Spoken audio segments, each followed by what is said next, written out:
உறவுகளுக்கு இனிய இரவு வணக்கம். இது அறிவோம் தெளிவோம் வலம் வரும் நேரம்.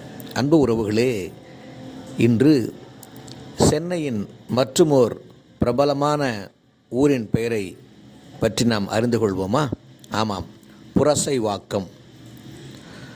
புரசைவாக்கம் என்ற ஊரினை புரசை கூட்டல் பாக்கம் என்று பிரிக்கலாம்.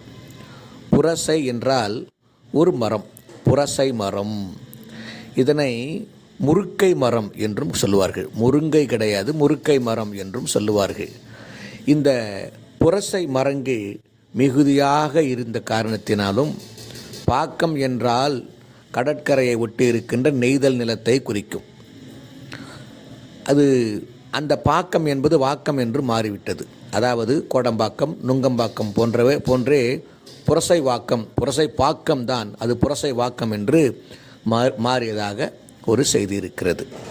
இந்த புரசை மரங்கள் பூக்கள் மிகவும் பிரகாசமாக பளபளவென்றும் நெருப்பை போன்றிருக்குமாம். ஆகவே இந்த பூக்கள் பார்ப்பதற்கு அழகாக இருந்ததாக இருக்கும் என்றும் கூறப்படுகிறது. இது ஒரு செய்தி. மற்றும் ஒரு செய்தி இருக்கிறது. இந்த ஊருக்கு கங்காதீஸ்வரர் இங்கே என்ற ஒரு கோயில் இருக்கிறது.